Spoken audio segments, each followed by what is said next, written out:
Bismillahirrahmanirrahim. Assalamualaikum warahmatullahi wabarakatuh. Alhamdulillahi rabbil alamin. Wassalatu wassalamu ala rasulillahil karim. Ashhadu an la ilaha illallah wahdahu la syarika lah. Wa ashhadu anna Muhammadan abduhu wa rasuluh sallallahu alaihi wasallam alladzi la nabiyya ba'da. Allahumma salli wa sallim ala hadzal nabiyyil karim wa ala alihi wa ashabihi wa man ihtada bi sunnati ila yaumil qiyamah, amma ba'd. Ayyuhal hadirun, usi wa nafsi wa iyyakum bi taqwallahi faqad fazal muttaqun. Faqala Allah ta'ala fil Qur'anil Karim, a'udzu billahi minasy syaithanir rajim. Bismillahirrahmanirrahim. Ya ayyuhalladzina amanu taqullaha haqqa tuqatih wa la tamutunna illa wa antum muslimun. Shadaqallahul azim. Kaum muslimin jemaah Jumat yang berbahagia, alhamdulillah, bersyukur kita kepada Allah dihadirkan kita di masjid ini memenuhi panggilannya, melaksanakan salat fardu Jumat yang insyaallah akan kita laksanakan sesaat lagi. Salawat beriring salam kita sampaikan kepada Allah, semoga tercurahkan kepada baginda Rasulullah sallallahu alaihi wasallam. Allahumma shalli ala sayyidina Muhammad wa ala ali sayyidina Muhammad. Mudah-mudahan kaum muslimin jemaah Jumat yang berbahagia, salawat yang terus terucap dari mulut kita ini, semoga kelak kita semua mendapatkan syafaat. Amin ya rabbal alamin. Kaum muslimin jemaah Jumat yang berbahagia, berbicara tentang meningkatkan iman, ini bukan saja sekedar berbicara tentang berkumpulnya kita di masjid, sujud dan rukuk bermohon kepada Allah, tidak. Selain sisi hablum minallah yang kita tingkatkan kepada Allah, ada satu lagi sisi yang mesti kita tingkatkan juga sebagai bagian dari meningkatkan keimanan kita kepada Allah. Apa itu? Humanity, kemanusiaan. Apa yang terjadi hari ini?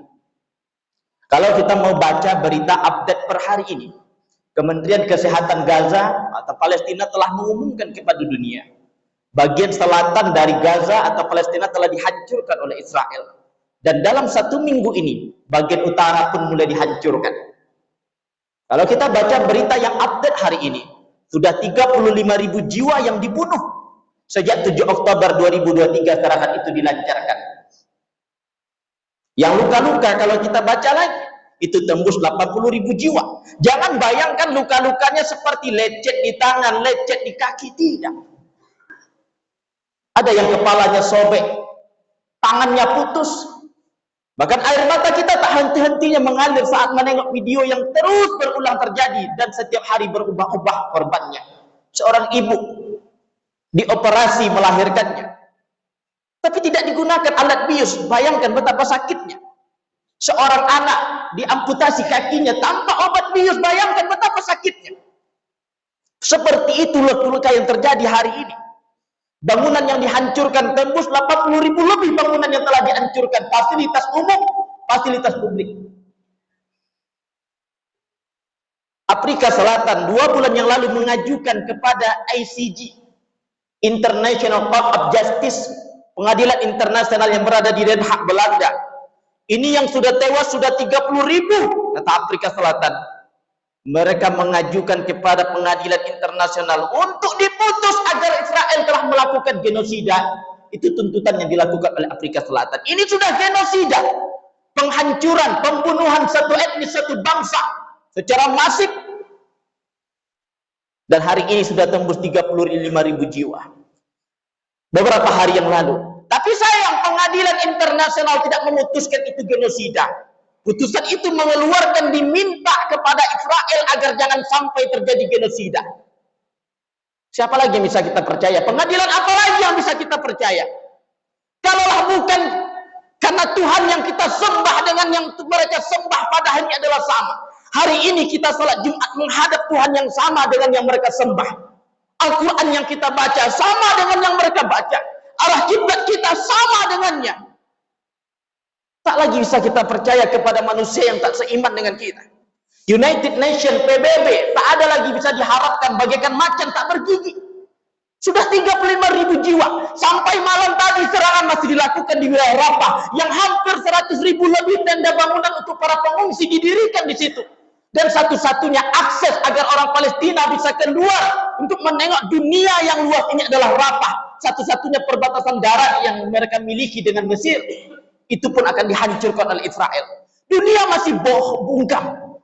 Amnesty International yang bergerak di bidang HAM, human rights, bohong itu semua. Tak ada yang bisa kita percaya. Kalaulah bukan karena keimanan kita, yang Tuhan yang kita sembah dengannya adalah sama. Bacaan sujud dan rukuk kita dengannya sama. Ini yang kita maksud. Bahwa meningkatkan keimanan tidak hanya sekedar kita pergi melaksanakan salat 5 waktu sehari semalam. Duka itu belum berakhir.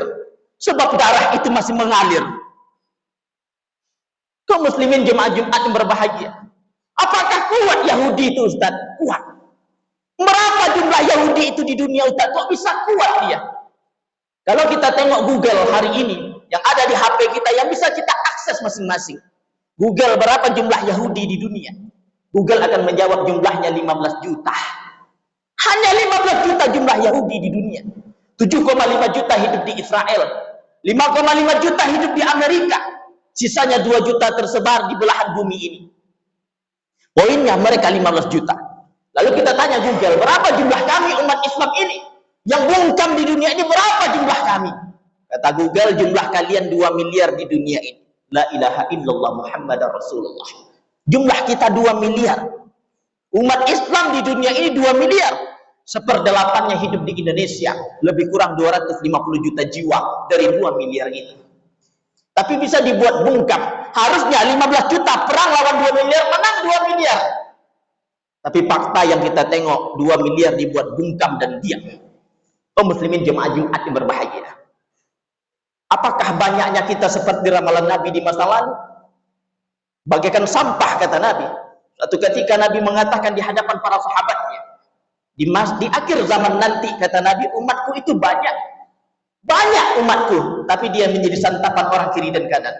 Amin qillatin nahnu yauma idzin ya Rasulullah. Mungkin sedikit kami pada waktu itu ya Rasulullah, sehingga kami jadi santapan orang kiri kanan. La bal antum katsir. Jumlah kalian banyak, kata Nabi. Tetapi gusaun ka gusa'is sayr. Banyaknya kalian bagaikan sampah, kata Nabi. Ketika hujan deras turun, sampah itu hanyut oleh air. Begitulah keadaan kalian di akhir zaman nanti, kata Nabi. Entah sekarang zamannya, entah tidak. Wallahu a'lam bisawab. Menengok 15 juta, membungkam 2 miliar agak-agaknya. Kaum muslimin jemaah Jumat yang berbahagia. Apakah hari ini saja kekejaman Israel Yahudi itu? Bagaimana dulu di masa Rasulullah? Tidak usah kita kepada masa Nabi Musa alaihi salam, terlalu jauh untuk menceritakan di khutbah Jumat ini. Di masa Nabi hidup di Madinah, Nabi membuat perjanjian dengan orang-orang Madinah, baik muslim dan non-muslim lainnya, yang dikenal dengan piagam Madinah. Tak boleh saling ganggu, tak boleh saling serang, mesti menghargai. Disepakatilah itu semua. Di Madinah pada waktu itu ada Yahudi Bani Nadir, Yahudi Bani Qainuqa, Yahudi Bani Quraidah. Suatu waktu Nabi pernah marah besar, sebab ada yang melanggar perjanjian jadi dari Yahudi Bani Qainuqa. Tak boleh saling ganggu, tak boleh saling serang. Apa yang terjadi? Seorang wanita muslimah berbelanja ke toko atau kedai orang Yahudi, Yahudi Bani Qainuqa. Datang sekelompok pemuda Yahudi Bani Qainuqa mempersekusi, membuli di tengah keramaian wanita muslimah ini. Apa katanya? Wahai wanita muslimah, buka jilbabmu. Buka.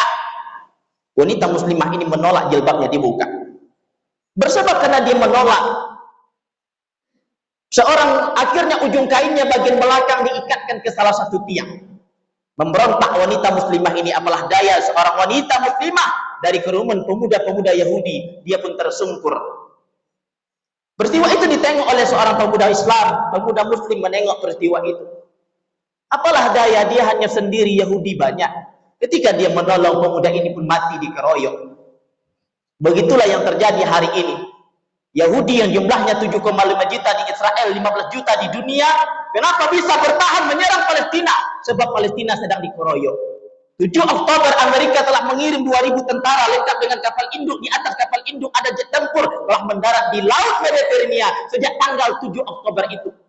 Tak pakai menunggu lama. Alasan mereka sederhana, Hamas teroris. Inggris juga mengirim 2.000 tentara lengkap dengan kapal induk. Di atas kapal induk ada jet tempur, sama mendarat di laut Mediterania.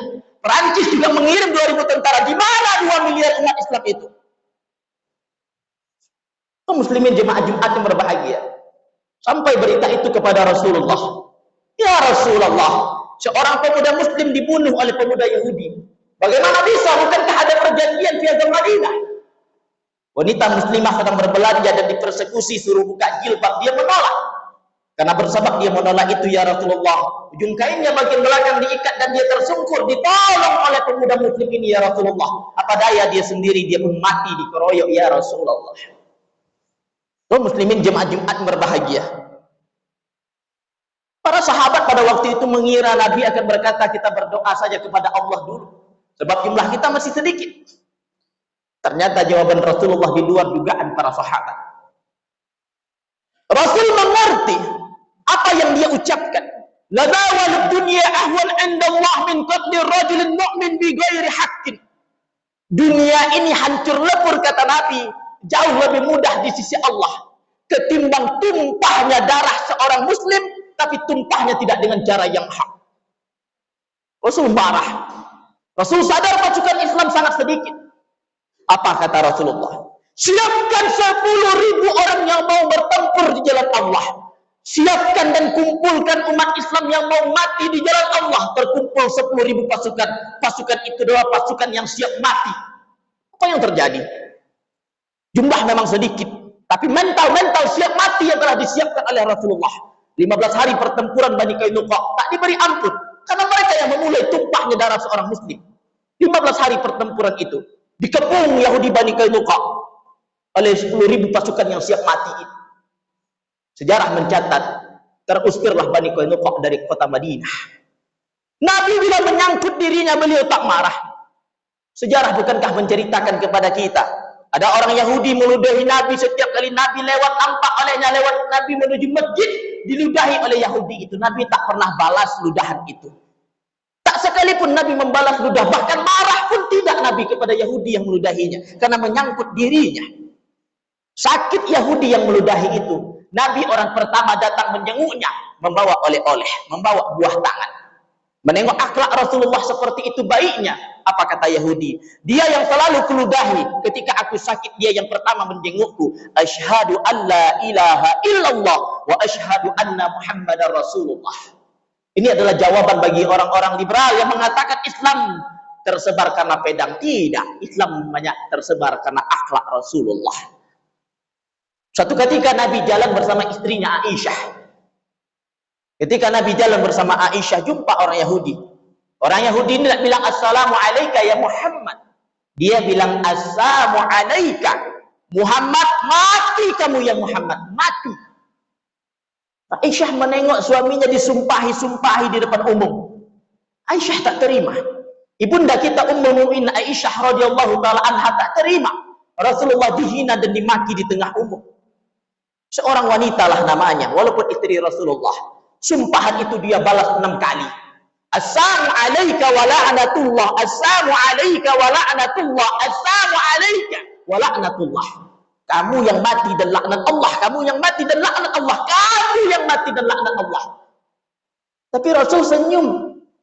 Mahlan ya Aisyah, mahlan, istriku. Tak usah dipikirkan, biarkan saja. Karena itu menyangkut dirinya. Tapi dapat kabar seorang pemuda muslim mati, dibunuh, tak ada salah. Perjanjian sudah ada, Nabi tak bisa terima. Poin kita adalah, satu yang mati, sekian banyak pasukan disiapkan oleh Rasulullah. Hari ini sudah 35.000 yang dibunuh, 80.000 yang luka-luka. Apa yang kita tengok? Tak ada. Semua masih lobby-lobby di mahkamah internasional. Semua masih lobby-lobby di United Nations itu, di Amerika itu. Tapi alhamdulillah kita bersyukur, walaupun bendera Palestina tak berkibar di negaranya begitu mudah, tapi seluruh dunia hari ini telah mengibarkan bendera Palestina. Hari Jumat yang lalu diajukan sidang itu oleh Aljazair. Aljazair mengajukan kepada PBB untuk melakukan sidang umum. Alhamdulillah hari Jumat yang lalu diajukan hari Sabtu keluar putusan. 143 negara mengakui kemerdekaan Palestina. 9 tidak setuju, 25 abstain. Tapi alhamdulillah 143, lebih hampir dari 75% negara di dunia mengaku. Ini penting. Tapi lagi-lagi serangan kok bisa tetap dilakukan. Bukankah serangan terhadap negara lain dianggap sebagai perbuatan yang menyalahi hukum internasional? Ini yang kita katakan, kekuatan umat Islam dikalahkan oleh Yahudi. Kaum muslimin jemaah Jumat yang berbahagia. Pertanyaan atau judul meningkatkan keimanan tidak hanya sekedar kita sholat di masjid membaca Al-Quran. Keprihatinan karena darah yang masih mengalir dan luka itu belum berakhir, itu juga disebut dengan keimanan. Kaum muslimin jemaah Jumat yang berbahagia. Lalu apa yang bisa kita lakukan? Berkoar-koar pun kita di sini, apa gunanya Ustaz? Ada yang bisa kita lakukan. Siapa bilang tak ada yang tak bisa kita lakukan? Dengan kekuatan 250 juta umat Islam yang ada di dunia, atau 1/8 dari jumlah yang ada di dunia ini, ada yang bisa kita lakukan. Yang pertama, ini ada himbauan dari para ulama. Jangan pernah berhenti mulut itu mendoakan Palestina. Karena itu, bangunlah. Sholat bersama imam. Sampaikan pada Pak Imam. Pak Imam, sholat pagi ini kita kunutnya kunut nazilah Pak Imam. Apa itu kunut nazilah Ustaz? Kunut yang dilakukan oleh umat Islam ketika ada suatu peristiwa yang menggemparkan dan menggoncangkan hati umat Islam. Kalau sudah 35.000 yang dibunuh, hampir 80.000 orang luka-luka, bangunan rumah, fasilitas rumah, hampir 80.000 lebih pula yang telah hancur. Apakah ini belum cukup untuk dikatakan sebagai peristiwa yang menggemparkan dan menggoncangkan hati kita sebagai umat Islam? Ini sudah cukup. Maka jangan pernah berhenti. Allahumma a'izzal Islam wal muslimin wa adil syirka wal musyrikin wa dammir a'da'aka a'da'ad-din. Allahumma ansurhum. Allahumma ansur ikhwanana muslimin fi Palestina. Amin kata jemaah. 250 juta umat Islam akan mendoakan seperti itu. Suatu saat insyaallah akan Allah jawab doa itu. Ini yang pertama, jangan berhenti doa. Jarak boleh jauh ribuan kilometer. Ad-du'a usilahul mu'minin. Doa masih senjata kita yang bisa kita gunakan kapan dan dalam keadaan apapun. Yang kedua, apa yang bisa kita lakukan? Mengajak. Boikot apa yang bisa diboikot. Kadang-kadang lucu, sudah seperti itu Palestina digempur, masih juga produk-produk mereka dibeli. Lucu. Dia doa juga di masjid mengutuk-ngutuk Israel, tapi produk dibeli, keuntungan mengalir ke Israel. Israel beli senjata, senjata dibunuh orang Palestina. Ikutilah fatwa Majelis Ulama Indonesia. Fatwa langkah berani. Dengan penuh kehati-hatian dan keberanian, fatwa itu dimunculkan oleh Majelis Ulama Indonesia pada tanggal 8 November 2023. Apa di antara isi fatwa itu? Meminta kepada umat Islam yang ada di Indonesia sebagai bentuk perlawanan umat Islam yang jumlahnya 250 juta. 1/8 dari jumlah 2 miliar itu. Ada kekuatan yang bisa dimainkan dari dalam negeri. Boikot apa yang bisa diboikot. Jangan lagi dipakai produk-produk mereka. Saudi Arabia kaya karena minyak. Iran, Irak, Oman, Bahrain, Qatar, Yordan, semua hampir negara Arab itu kaya karena minyak. Israel di mana kekayaannya? Adakah minyak di Israel? Israel punya minyak itu dari Saudi Arabia. Ketika berkumpul negara OKI, hampir lebih dari 60 negara di Saudi Arabia. Satu di antara permintaan negara OKI adalah meminta kepada Saudi Arabia, tolong di stop minyak dulu ke Israel. Stop. Tapi permintaan itu tak disetujui. Akhirnya apa? Pesawat terus jalan, jet terus jalan, perusahaan-perusahaan Israel terus jalan. Tapi poinnya, Israel tak punya minyak. Di mana datang kekayaan Israel? Salah satu sumbangsihnya adalah karena banyak umat Islam yang membeli produk mereka. Andaikan kita dari dalam negeri sepakat, tak pun 100%, 50% saja. Ada 125 juta penduduk Indonesia yang stop dan tidak membeli produk-produk mereka. Maka ekonomi mereka pun akan guncang. Yang ketiga, apa yang bisa kita lakukan adalah kirim bantuan. Ada kelebihan, Basnas telah membuka setiap hari itu.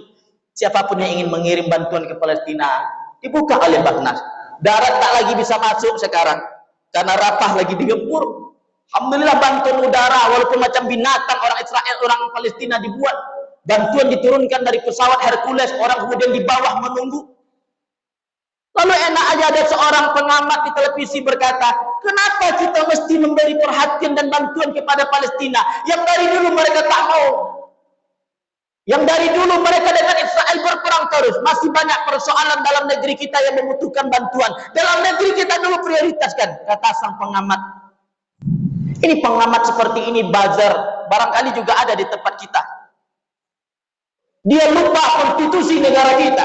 Yang dibaca setiap Senin pagi oleh anak-anak kita saat upacara. Undang-Undang Dasar Negara Republik Indonesia. Tahun 1945 pembukaan. Bahwa sesungguhnya kemerdekaan adalah hak segala bangsa. Dan oleh sebab itu maka penjajahan di atas dunia harus dihapuskan. Karena tidak sesuai dengan pri kemanusiaan dan pri keadilan. 350 tahun lamanya kita dijajah oleh Belanda.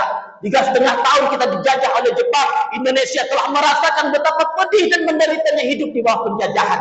Konstitusi kita. Undang-Undang Dasar 45. Maka keprihatinan kita kepada Palestina selain sebagai saudara kita sama Islam adalah amanat konstitusi kita. Bukan berarti membantu Palestina kita tak membantu saudara kita dalam negeri hari ini. Saudara-saudara kita di Sumbar mendapat musibah. Alhamdulillah semua bergerak turun ke jalan meminta sumbangan kemanusiaan. Kaum muslimin, jemaah Jumat yang berbahagia. Ini barangkali yang bisa disampaikan. Semoga keimanan yang kita bicarakan tak hanya sekedar sholat, tak hanya sekedar membaca Al-Quran, tetapi bagaimana kemudian merasakan sakit yang dirasakan oleh saudara kita. Masalul mu'minina kal jasad. Orang Islam itu kata Nabi bagaikan satu tubuh. Apa izastaka minhu syai'un, apabila ada satu anggota tubuhnya satu saja yang sakit, tada'allahu sairul jasad, seluruh bagian tubuhnya pun ikut merasakan sakit. Itulah yang kita rasakan saat gigi sakit, kepala kita ikut sakit. Saat kaki sakit, badan kita pun ikut sakit. Begitulah hendaknya kita umat Islam. Maka pembicaraan tentang iman tak hanya sekedar hubungan dengan Allah, tetapi hubungan dengan sesama hamba Allah juga bagian dari keimanan. Fa'tabiru ya ulil absar la'allakum turhamun.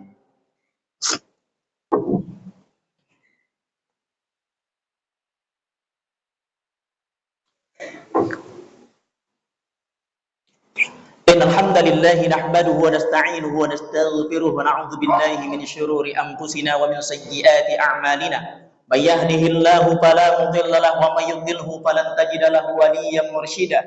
Asyhadu an la ilaha illallah wahdahu la syarika lah wa asyhadu anna Muhammadan 'abduhu wa rasuluhu sallallahu alaihi wasallam alladzi la nabiyya ba'da. Allahumma shalli wa sallim ala hadzal nabiyyil karim wa ala alihi wa ashabihi wa man ihtada bi sunnati ila yaumiddin, amma ba'd. Ayyuhal hadirun, usikum wa nafsi bi taqwallahi faqad fazal muttaqun. Faqala Allah ta'ala fil Qur'anil aziz, a'udzu billahi as-sami'il 'alim minasy syaithanir rajim. Bismillahirrahmanir rahim. Ya ayyuhalladzina amanu taqullaha haqqa tuqatih wa la tamutunna illa wa antum muslimun.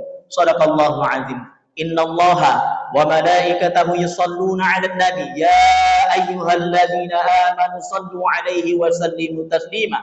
Allahumma salli 'ala Muhammad wa 'ala ali Muhammad kama sallaita 'ala Ibrahim wa 'ala ali Ibrahim wa barik 'ala Muhammad wa 'ala ali Muhammad kama barakta 'ala Ibrahim wa 'ala ali Ibrahim fil 'alamin innaka Hamidum Majid. Allahumma ighfir lil muslimina wal muslimat wal mu'minina wal mu'minat bi rahmatika ya arhamar rahimin. Allahumma ighfir lana dhunubana wa liwalidina warhamhum kama rabbawna shighara. Allahumma inna na'udzubika minal 'ajzi wal kasal wal jubni wal bukhli wal haram wal qaswah wal ghaflah wal ailah wal zillah wal maskanah wa na'udzubika minal fakri wal kufri wal riya'i was sum'ati wal fusuqa. Allahumma a'izzal Islam wal muslimin wa a'zil asy-syirka wal musyrikin wa dammir a'da'aka a'da'ad-din. Allahumma ansurhum, Allahumma ansurhum, Allahumma ansur ikhwanana al-muslimina fi Filistin ya Allah. Allahumma ansur ikhwanana al-muslimina fi Filistin. Allahumma ansur ikhwanana al-muslimina wal mujahidina wal mustad'afina fi Filistin ya Allah ya Rabbal Alamin. Rabbana wa taqabbal du'aana ya Allah ya Aziz ya Ghaffar ya Rahman ya Rahim ya Arhamar Rahimin. Walhamdulillahi Rabbil Alamin. Qumu ila shalah.